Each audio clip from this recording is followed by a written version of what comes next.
नमस्कार दोस्तों, आज के इस वीडियो में मैं आपके साथ यूपीएससी सीएसई प्रीलिम्स 2023 के हिस्ट्री भाग को डिस्कस करने जा रहा हूं। आशा है कि आप सभी लोगों ने अच्छे से ये यूपीएससी 2023 का पेपर दिया होगा। हाँ, कई इसमें इस बारी काफ़ी चेंजेस देखने को मिले। जैसे ये जो 42वां क्वेश्चन है, इसका जो ऑप्शन है ये केवल एक, केवल दो, सभी तीन, कोई भी नहीं। ये 2022 में शुरू किया गया था। 7-8 क्वेश्चन इसमें आते थे पहले। इस बार इन्होंने काफ़ी इसे चेंज करके काफ़ी क्वेश्चंस में अराउंड जितने भी सारे ऑप्शंस आते थे 1-2 वाले, वो सारे इन्होंने रिप्लेस करके इस तरह से कर दिए हैं। तो थोड़ा सा टफनेस लेवल तो बढ़ा ही है। और 2-3 जो अलग टाइप के क्वेश्चंस आ गए हैं इस बारी, जैसे स्पोर्ट्स के क्वेश्चंस, और एक नया तरीके का जो क्वेश्चंस आया है, जो स्टेटमेंट 1 और स्टेटमेंट 2 वाले जो क्वेश्चंस आए हैं, इसे ज़रूर टफनेस लेवल तो बढ़ा ही है। तो कट ऑफ तो ऑब्वियसली थोड़ा सा नीचे जा सकती है, लेकिन हाँ 88 लास्ट टाइम गया था जनरल के लिए कट ऑफ, तो 85 तक ही मानिएगा, इससे कम तो नहीं जाएगी कट ऑफ। तो अब आगे डिस्कस करते हैं। ये जो हिस्ट्री का पेपर आया हुआ था, इसमें क्वेश्चंस के आंसर क्या हैं और कैसे हम इसे समझ सकते थे कि कैसे ये क्वेश्चंस के आंसर हैं। तो पहले 41st क्वेश्चन हम देखते हैं। धन्य कटका। धन्य कटक जो है, धन्य कटक जो एक महासंघिकों बुद्ध के जो सेक्ट्स हैं, महासंघिका सेक्ट का जो स्थान है, ये आंध्र प्रदेश में है। आंध्र प्रदेश में अमरावती और नागार्जुनी कोंडा भी एक जगह है। तो ये आंध्र प्रदेश में ही धन्य कटका भी है। तो इसका सही आंसर है 41 का ए, आंध्र। स्तूप के बारे में बात करते हैं तो स्तूप प्राचीन भारत के संदर्भ में स्तूप की संकल्पना मूलतः बौद्ध संकल्पना है। ये पहला स्टेटमेंट में थोड़ा सा डाउट है, क्योंकि कुछ लोग इसे कह रहे हैं कि ये प्री बुद्धिस्ट है, यानी बुद्ध के पहले की है। हाँ, वेदों में भी इसका थोड़ा सा डिस्क्रिप्शन दिया हुआ है, तो शायद पहला स्टेटमेंट सही हो। लेकिन यहाँ मैं जो बाकी दोनों स्टेटमेंट्स हैं इनको भी ये तो दोनों बाकी स्टेटमेंट सही हैं, तो मैं इस यहाँ पे सभी तीनों के साथ आंसर के साथ जाना चाहूँगा। आप बी के साथ भी जा सकते हैं, केवल 2 भी हो सकता है सही हो। 43 क्वेश्चन, 43वें क्वेश्चन की बात करते हैं। दक्षिण भारत के संदर्भ में कोरकई, पूमपुहार और म्यूचिरी ये तीनों क्या थे? ये तीनों पतन थे, यानी पोर्ट्स थे। तीनों ही दक्षिण भारत के पोर्ट्स हैं। इसमें से 2 पोर्ट जो है कोरकई और म्यूचिरी आपका पश्चिमी तट पर है, और पूमपुहार आपका पूर्वी तट पर सिचुएटेड है। आगे बात करते हैं क्वेश्चन नंबर 44 की। Question number 44, Vadakkiruttal. Vadakkiruttal जो संगम में प्रख्यात है, इससे क्या मतलब है? तो ये इसका आंसर डी है, युद्ध में पराजित राजा का आमरण अनशन कर अनुष्ठानिक मृत्यु वरण करना। उसके आगे बढ़ते हैं क्वेश्चन नंबर 45, होयसाला, गढ़वाला, काकतीय, यादवास, इनमें से कौन से राज्य 8वीं शताब्दी ईस्वी में स्थापित किए गए थे? इसका आंसर है कोई इसमें से कोई भी नहीं 8वीं शताब्दी में स्थापित हुआ था, क्योंकि अगर आपने ठीक से किताब पढ़ी होगी तो जो गढ़वाला जो 8वीं शताब्दी थी उसमें एक ट्राईपार्टाइट स्ट्रगल हो रही थी। इसमें से 3 थे, पाला था, चालुक्य थे और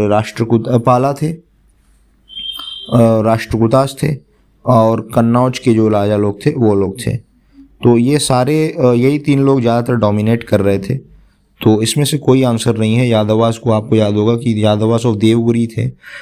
ये देवगिरी के लोग थे, इनको अलाउद्दीन खिलजी ने सब्जुगेट किया था। काकतीयास ऑफ वारंगल, इसमें सबसे पॉपुलर जो है रुद्रमा देवी, आपको पता होगा। आपको ये भी पता होगा कि जो मार्को पोलो थे वो रुद्रमा देवी के समय में आए थे, जो कि अराउंड 13th सेंचुरी की बात है, 13वीं शताब्दी की बात है। गढ़वाला ऑफ कन्नौज, इनके जो राजा थे जयचंद्र थे, पृथ्वीराज चौहान, जयचंद्र की कहानी आपको पता ही होगी। तो ये भी 10वीं शताब्दी 11वीं शताब्दी की बात है। तो इसमें से कोई नहीं है, इसका आंसर 45 का डी है। आगे बढ़ते हैं 46th जो साहित्यिक कृतियां हैं और उसके रचनाकार कौन हैं, इसके बारे में है। तो देवी चंद्रगुप्त विशाखा दत्ता द्वारा लिखी गई है। और हमीर महाकाव्य नए चंद्र सूरी ने लिखा, ये सही है।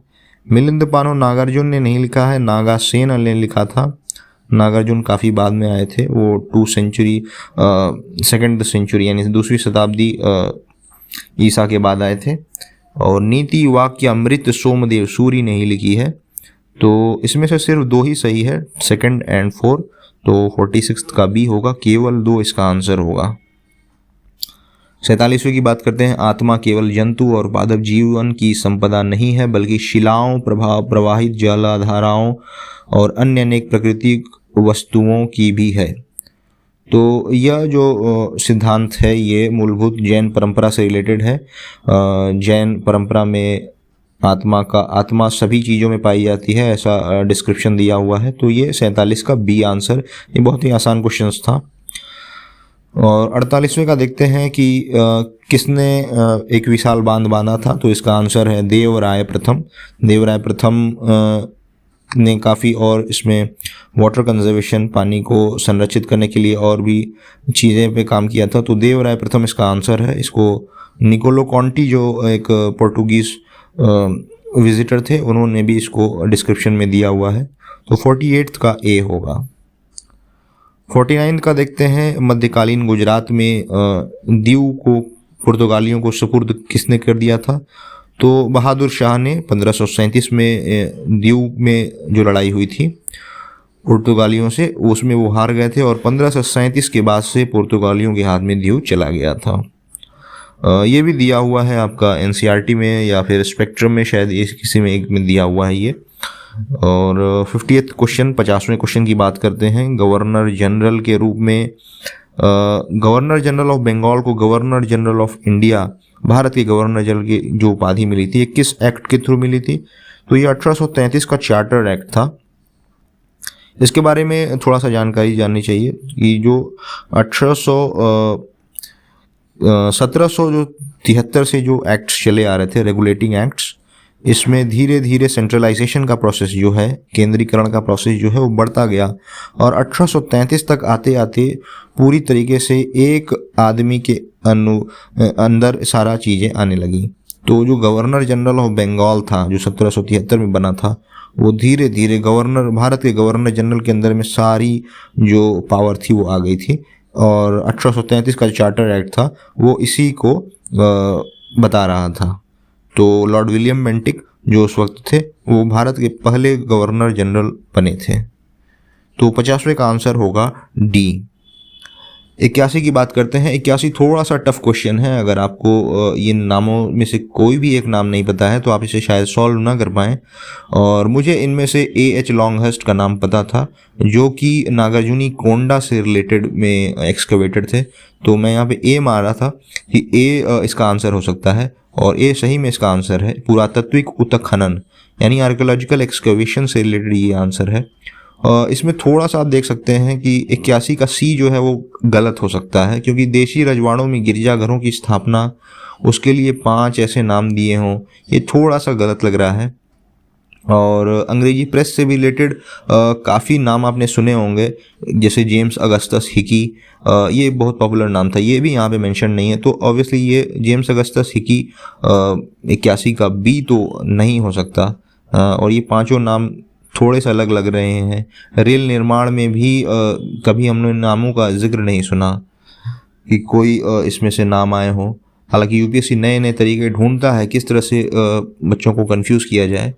तो ये क्वेश्चन आप छोड़ सकते थे, इसको नहीं अटेम्प्ट करना चाहिए। आगे बढ़ते हैं 82वें क्वेश्चन पे। बेसनगार जो गुफा है ये शैव गुफा नहीं है, ये भागवत भक्ति की जगह थी। बेसनगार जो इंस्क्रिप्शन है ये हेलियोडोरस द्वारा स्थापित की गई थी। भाजा बौद्ध गुफा है, ये सही है। सीतानावासल जैन गुफा मंदिर है, ये भी सही है। तो इसमें से केवल 2 सही हैं, जो कि आंसर है बी, 82 का बी। आगे बढ़ते हैं। ये आखिरी क्वेश्चन है हिस्ट्री का। हिस्ट्री में इस बारी टोटल 13 क्वेश्चन आए थे। 7 एंशिएंट हिस्ट्री से आए थे और 3 मिडिवल से आए थे और 3 मॉडर्न हिस्ट्री से आए थे। तो ये मॉडर्न हिस्ट्री का लास्ट क्वेश्चन है। 7 अगस्त को राष्ट्रीय हथकरघा दिवस मनाया जाता है, ये सही बात है। 1905 में इसी दिन स्वदेशी आंदोलन शुरू किया गया था। ये भी बिल्कुल सही कथन है। तो कथन 1 और 2 दोनों सही हैं तथा कथन 2 और कथन 1 की सही व्याख्या है। ये एक नया टाइप का क्वेश्चन था और ये इस बार काफ़ी इस्तेमाल किया गया है यूपीएससी द्वारा। तो ये 83 का ए होगा और 83 का ए आंसर सही है। आशा है इसमें से सारे जो मैंने बताए हैं आंसर्स वो सही हो और आपको इसका जो एनालिसिस है वो भी पसंद आया होगा। और ज़्यादा से ज़्यादा लोग को इसको शेयर करें ताकि हिस्ट्री पोर्शन में अगर किसी को कोई डाउट हो तो वो इसे देख करके उसे सही कर सके। धन्यवाद।